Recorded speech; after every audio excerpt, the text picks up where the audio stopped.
Hello everyone. तो आज का हमारा चैप्टर है एनिमल टिश्यू। एनिमल टिश्यू के बारे में हम लोग आज पढ़ने वाले हैं और ये एनसीईआरटी क्लास 11th का पूरा इसमें जो समराइज फॉर्म होता है मैं उसको यहाँ पे डाला हूँ।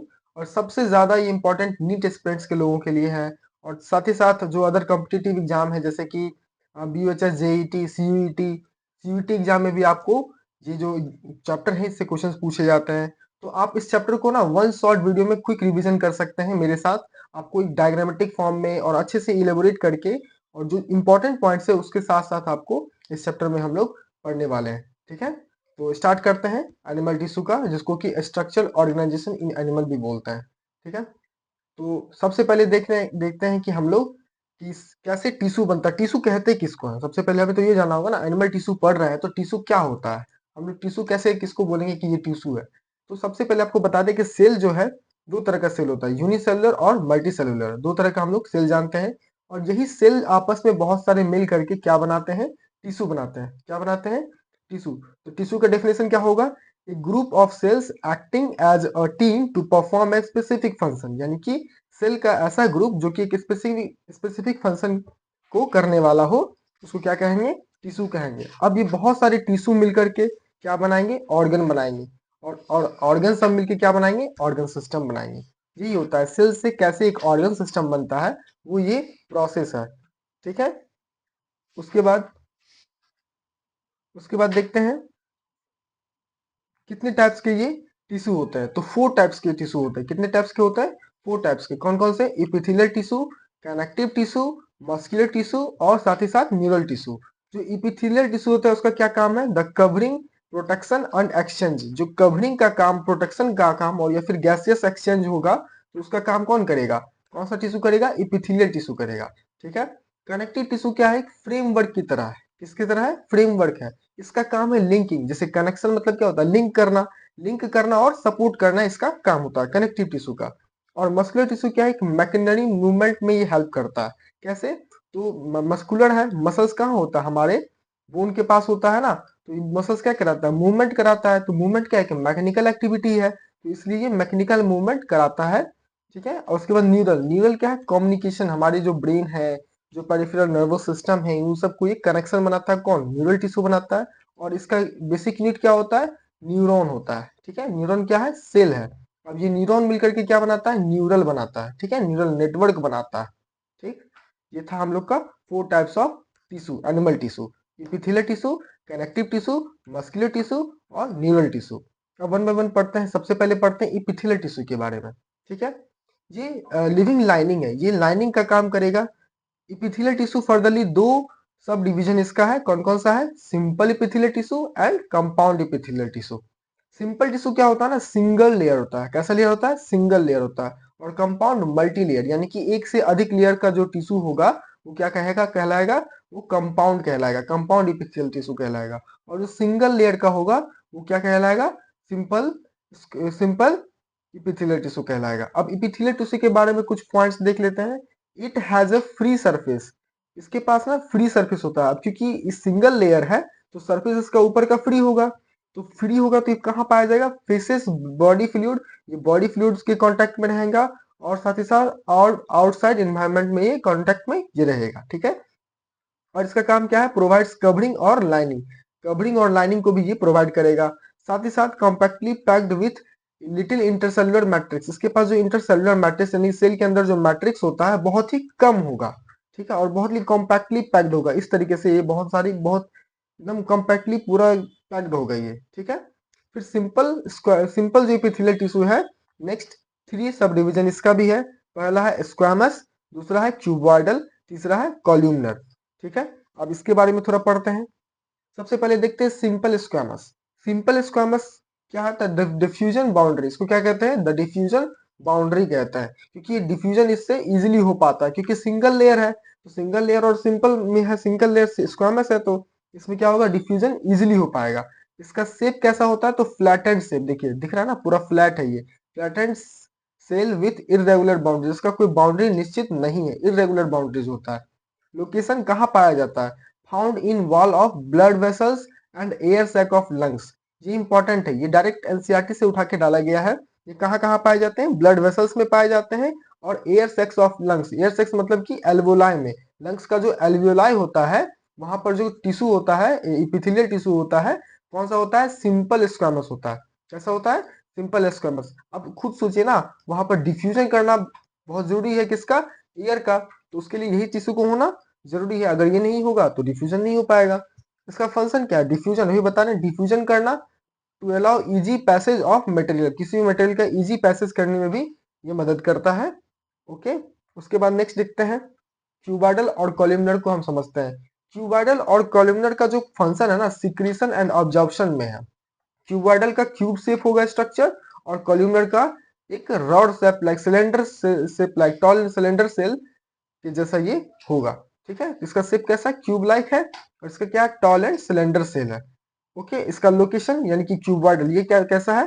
क्यूबॉइडल है, और इधर कॉल्यूमनर है। क्या है? कॉल्यूमनर है। जो इसका लोकेशन है डक्ट ऑफ ग्लैंड्स, जो ग्लैंड्स का डक्ट है वहां पाया जाएगा, और साथ ही साथ tubular part of nephron, nephron के ट्यूबुलर पार्ट में भी कौन पाया जाएगा? क्यूबॉइडल इपिथेलियल सेल पाया जाएगा, टिश्यू, इपिथेलियल टिश्यू पाया जाएगा। और साथ ही साथ पीसीटी ऑफ किडनी, किडनी का पीसीटी यानी कि प्रॉक्सिमल कॉन्वोल्यूटेड ट्यूब्यूल्स के पास भी ये पाया जाएगा, और वहां पर क्या होगा? माइक्रोविलाई होगा। माइक्रोविलाई, ये देखिए यहाँ बना हुआ है माइक्रोविलाई।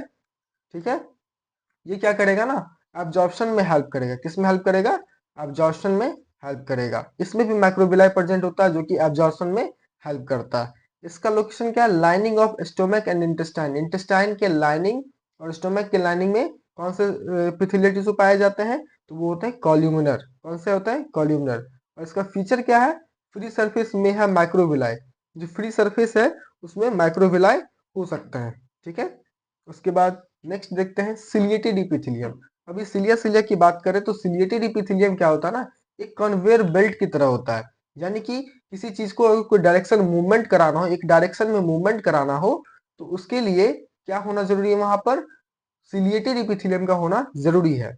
वही लिखा हुआ है, इफ कॉल्यूमनर और क्यूबाइडल सेल्स, अगर कॉल्यूमनर और क्यूबाइडल सेल्स के पास सिलिया होगा उसके फ्री सरफेस पे, तो उसको हम, वो क्या बन जाएगा? Become specialized for movement. वो एक स्पेशलाइज बन जाएगा, किसके लिए? मूवमेंट कराने के लिए, किसी भी चीज का मूवमेंट कराने के लिए। ये इसका एग्जाम्पल है फैलोपियन ट्यूब। क्या है? फैलोपियन ट्यूब वहां पे पाया जाता है। अब फैलोपियन ट्यूब में क्या होता है ना, जो एग होता है उसको ना आगे की ओर आना होता है। कहाँ आना होता है? यूट्रस में आना होता है। तो ये टिश्यू क्या करता है? सिलिएटेड इपिथेलियम उसको मूवमेंट कराता है, आगे की ओर धक्का देने में मदद करता है। ठीक है, इसका फंक्शन क्या है? टू मूव पार्टिकल्स और म्यूकस, अभी बता रहे हैं, पार्टिकल्स को मूव करने में या फिर म्यूकस को एक जगह से दूसरी जगह मूवमेंट कराने में ये करवाता है। वो भी क्या? स्पेसिफिक डायरेक्शन में, एक स्पेसिफिक डायरेक्शन में ले जाने में ये हेल्प करता है। इसका लोकेशन कहाँ कहाँ पाया जाता है? Inner surface of hollow organs, hollow organs जैसे कि ब्रोंक्यूल्स में और फैलोपियन ट्यूब्स में ये पाया जाता है। कौन सा? सिलिएटेड इपिथेलियम, वो चाहे वो कॉल्यूमनर का होगा चाहे फिर वो क्यूबाइडल का होगा। ओके, आगे चलते हैं। उसके बाद आता है ग्लैंडुलर इपिथेलियम, यानी कि ऐसे इपिथेलियम जिसके पास ग्लैंड होगा, ग्लैंड के साथ होगा तो उसको क्या कहेंगे? Glandular epithelium. और इसको क्या कहेंगे? केमिकल फैक्टर्स, क्योंकि ग्लैंड से क्या निकलते हैं? केमिकल निकलते हैं। अगर उसके स्ट्रक्चर के बेसिस पे देखें तो क्लासिफिकेशन करें तो दो तरह का ग्लैंड होगा, यूनिसेलुलर और मल्टीसेलुलर। यूनिसेलुलर कहाँ पाया जाएगा? यूनिसेलुलर मतलब क्या? सिंगल होगा, सिंगल सेल का होगा। और मल्टीसेलुलर मतलब मल्टी सेल का होगा। ओके, यूनिसेलुलर कहाँ पाया जाएगा? Isolated goblet cells in the alimentary canal, जो एलिमेंट्री कैनाल है उसके उसके जो सेल्स है वहां पर ये पाया जाएगा। देखिए जैसे कि ये बना हुआ है ना, ये क्या है? यूनिसेलुलर आइसोलेटेड गॉबलेट्स की तरह ये बना हुआ पाया जाएगा। कहाँ पर? Alimentary canal. ठीक है, उसके साथ साथ मल्टी सेलुलर क्या होता है? क्लस्टर्स ऑफ सेल, यानी कि बहुत सारे सेल से मिलकर बनता है। और ये इसका एग्जांपल क्या है? कहाँ पाया जाएगा? तो सलेवरी ग्लैंड में। यानी कि सलेवरी ग्लैंड में कौन सा ग्लैंडुलर एपिथेलियम होगा? तो मल्टी सेलुलर टाइप होगा। और एलिमेंट्री कैनाल में कैसा होगा? यूनिसेलुलर टाइप होगा। उसी तरह अगर इसका क्लासिफिकेशन पोरिंग मेथड से देखें तो दो तरह का होता है, एक्सोक्राइन और एंडोक्राइन। एक्सोक्राइन यानी कि secretion of mucus, saliva, earwax, oil, milk, digestive enzyme via duct. इसमें क्या होगा ना? डक्ट होगा, डक्ट से इसका क्या होगा? सिक्रीशन होगा। और ये कैसा होगा? डक्टलेस होगा, इसमें डक्ट नहीं होगा, डायरेक्टली ब्लड स्ट्रीम में ये पोर आउट कर देगा, एंडोक्राइन। ठीक है, जैसे कि हो गया हार्मोन्स, कुछ हार्मोन्स ऐसे होते हैं जो एंडोक्राइन होते हैं। इसका एक अलग चैप्टर है, उस पर भी मैं वीडियो बनाऊंगा, हार्मोन चैप्टर है, उस पर भी मैं वीडियो बनाऊंगा, तो उसमें इसके बारे में कवर करेंगे। ओके, आगे चलते हैं। उसके बाद आता है कंपाउंड इपिथेलियम। कंपाउंड इपिथेलियम क्या है, एक प्रोटेक्टिव शील्ड की तरह होता है। कैसा होता है, प्रोटेक्टिव शील्ड की तरह होता है। इसका स्ट्रक्चर क्या होता है, made up of more than one layer, पहले भी बताए थे, ये मल्टी लेयर का होता है। रोल क्या है, protection against chemical and mechanical stress. अब चूंकि इतना ये मोटा होता है तो ये क्या है ना, मैकेनिकल स्ट्रेस और केमिकल स्ट्रेस को भी झेल लेता है और हमें उससे बचाता है। इसका बहुत कम रोलर सिक्रेशन और एब्जॉर्प्शन, बहुत कम, नेग्लिजिबल, ना के बराबर है। और ये कहाँ कहाँ पाया जाता है, तो ड्राई सरफेस ऑफ स्किन पे पाया जाता है, moist surface of buccal cavity में पाया जाता है, फेरिंग्स में, inner lining of salivary and pancreatic duct में ये पाया जाता है। कौन सा, कंपाउंड एपिथेलियम। ये भी इंपॉर्टेंट है, इसको भी याद रखेंगे, इससे भी क्वेश्चंस पूछे जाते हैं, ठीक है। उसके बाद आता है कनेक्टिव टिश्यू। अब इससे पहले हमने क्या पढ़ा, इपिथेलियल टिश्यू। अब क्या पढ़ रहे हैं, कनेक्टिव टिश्यू। कनेक्टिव टिश्यू क्या है, एक फ्रेमवर्क है। क्या है, फ्रेमवर्क है। जो ये सबसे ज्यादा हमारे बॉडी में कोई टिश्यू है तो वो है कनेक्टिव टिश्यू। इसलिए इसको बोलते हैं most abundant and widely distributed tissue in the body. बहुत ज्यादा हमारे बॉडी में जो टिश्यू है वो है कनेक्टिव टिश्यू। और कनेक्टिव टिश्यू नाम से ही समझ में आ रहा है क्या हो सकता है, कनेक्शन मतलब लिंकिंग, लिंकेज का काम करता है, और साथ साथ सपोर्टिंग अदर टिश्यू और ऑर्गन्स को सपोर्ट करता है। और ये सिक्रेट क्या करेगा, मॉडिफाइड पॉलीसेकेराइड को ये सिक्रेट करता है, जिसको कि मैट्रिक्स भी बोलते हैं। कनेक्टिव टिश्यू का हम फर्दर डिवीजन करते हैं तो थ्री टाइप्स का देखते हैं, loose connective tissue, dense connective tissue और स्पेशलाइज्ड कनेक्टिव टिश्यू। तो लूज कनेक्टिव टिश्यू फर्दरली दो सेक्शन में डिवाइड है, एडियोलर कनेक्टिव टिश्यू और एडिपोज कनेक्टिव टिश्यू। फिर dense connective tissue further regular and irregular dense connective tissue. और specialized connective tissue में क्या क्या आएंगे, कार्टिलेज आ जाएंगे, बोन आ जाएंगे और ब्लड आ जाएंगे। तो वन बाय वन देखते हैं। जो लूज कनेक्टिव टिश्यू होता है उसके बारे में पहले देखते हैं, एडियोलर टिश्यू और एडिपोज टिश्यू। एडियोलर टिश्यू ये भी स्किन के नीचे होते हैं और एडिपोज दोनों स्किन के नीचे होते हैं। जो फंक्शन होता है एडियोलर टिश्यू का, वो support framework for epithelial, epithelium को एक सपोर्ट देते हैं, सपोर्ट फ्रेमवर्क की तरह ही काम करते हैं। और जो एडिपोज है वो फैट को स्टोर करने का काम करता है। इसमें ना आपको इसके कंपोनेंट्स में, एडियोलर टिश्यू के कंपोनेंट्स में आपको फाइब्रोब्लास्ट दिखेगा, है ना, मैक्रोफेज दिखेगा, मास्ट सेल दिखेगा, है ना। लेकिन इस एडिपोज टिश्यू में ये सब चीजें नहीं दिखेगा। ये क्या करता है ना, एडिपोज टिश्यू क्या करता है, जो एक्सेस न्यूट्रिएंट्स होता है हमारे बॉडी में, जैसे कि हम लोगों ने खाना खाया, बहुत ज्यादा खा लिया, होता क्या ना कि सारा का सारा हमारे बॉडी के द्वारा कंज्यूम नहीं किया जा पाता है। तो होता क्या, उस जो खाना जो हम लोगों ने लिया है, बॉडी क्या करता है ना, इसी एडिपोज टिश्यू में आकर के भर देता है, फैट में कन्वर्ट करके इस एडिपोज टिश्यू में ला करके डिपोजिट कर देता है ना। कहते हैं ना, ज्यादा खाते हैं तो ओबेसिटी हो जाता है। तो इसी कारण होता है कि एडिपोज टिश्यू में फैट में कन्वर्ट होकर न्यूट्रिएंट्स जो है फैट में कन्वर्ट होकर यहाँ पर स्टोर होने लगता है हमारे स्किन के नीचे, ठीक है। उसके बाद थोड़ा सा डेंस कनेक्टिव टिश्यू के बारे में समझते हैं। डेंस कनेक्टिव टिश्यू क्या है, तो दो प्रकार का होता है, डेंस रेगुलर और डेंस इरेगुलर। जो डेंस रेगुलर होता है, कॉम्पैक्टली पैक्ड कोलेजन फाइबर होता है, देखिए ना, कॉम्पैक्टली पैकेज्ड है ना, एकदम कॉम्पैक्टली पैक्ड रहेगा। इसका एग्जांपल क्या है, टेंडन।